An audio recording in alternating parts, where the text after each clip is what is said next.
dive right into this profound explainer.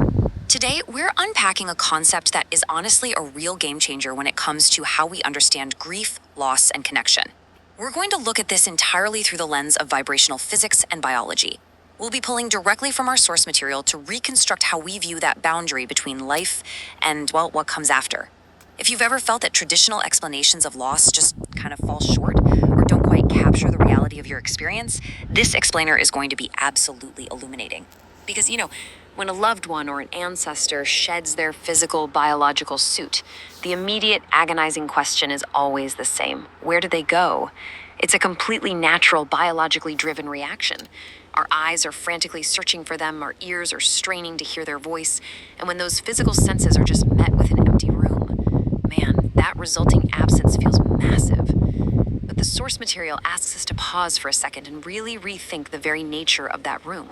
And here is the radical paradigm shift we are exploring today. The traditional view often tells us they've left for some faraway geographic place up in the sky, right? But the source view presents something so much more fascinating. They don't actually leave the room at all, because the universe operates as a holographic loop and everything is happening in the eternal now. They simply step out of the tiny, restrictive physical aperture of our sight. Actually, it's more like they shift from being a single localized point of light to dissolving back into the foundational, all-encompassing vibrational field. They literally become the very fabric of the room itself. They haven't left us, they've simply changed their channel. So let's jump into section 1, the physics of the love frequency. To really wrap our heads around this, we have to look at how the source builds a framework based purely on the physics of energetic frequencies. We aren't talking about metaphors here. We're talking about measurable wave states.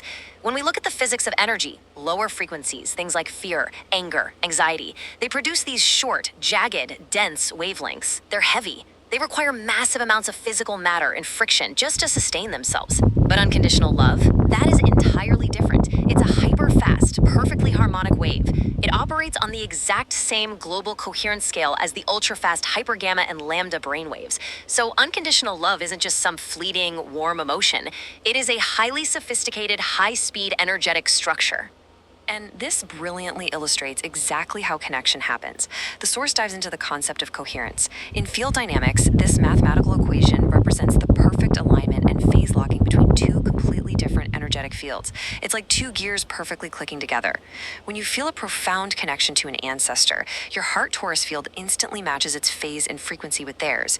Because their consciousness is now completely free from a dense physical body, they exist as pure, coherent wavefronts. The very moment you drop your analytical, highly stressed beta brainwave guard and tune your heart to love, your field scientifically entrains with theirs. The perceived space between the living and the dead mathematically vanishes.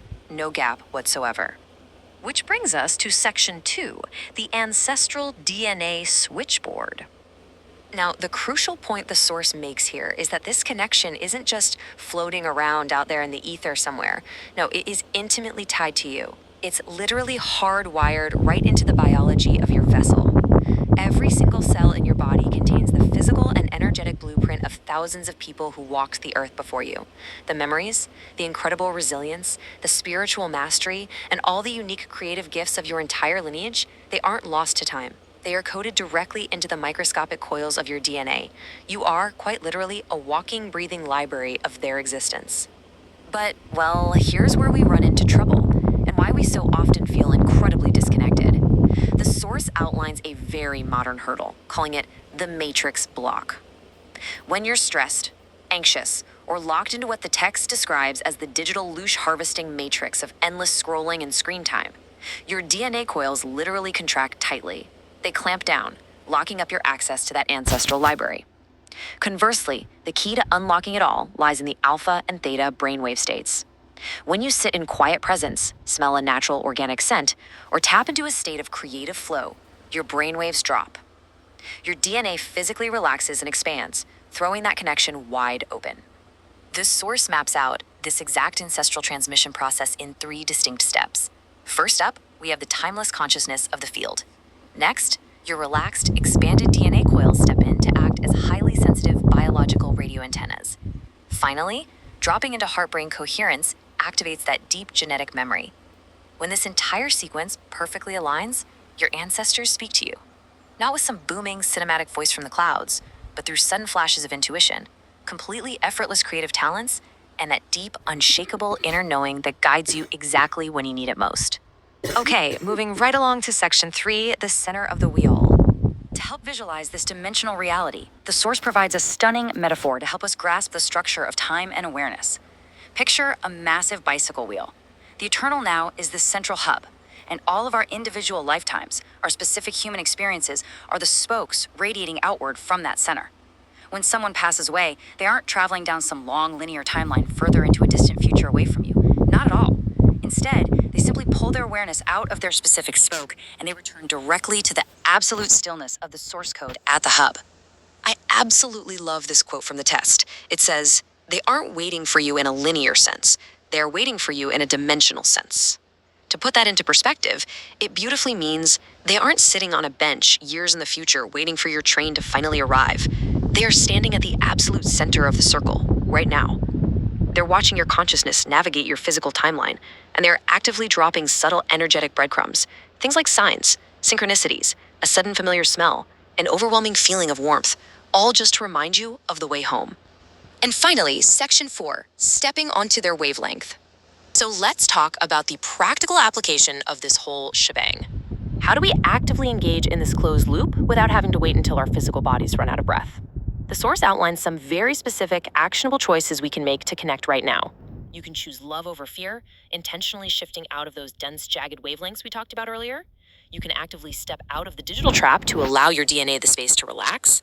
You can purposefully open your heart torus field and fully embrace the multisensory synesthesia of a single, beautiful present moment. By doing these things, you are doing something absolutely incredible. You are becoming a living, breathing continuation of their light spectrum. You are actively stepping right onto their exact harmonic wavelength. Because the absolute truth the text points us to is that they are all around you. They're breathing when you breathe. They're observing the world through your eyes. They are vibrating in that infinite golden frequency of unconditional love. They are perfectly content, completely at peace, and waiting with open arms right there at the center of the loop for the exact moment your spotlight finally turns back to meet theirs. So I want to leave you with this provocative thought to carry with you today as we wrap up this explainer. Knowing that your loved ones and ancestors are dimensional, not distant. Knowing that connection is actually a matter of physics and relaxed DNA, what specific choices will you make today to step out of the static and into the pure coherence of their unconditional love? Really think about how you will tune your biological antenna today. Keep exploring, keep questioning, and I'll see you in the next explainer.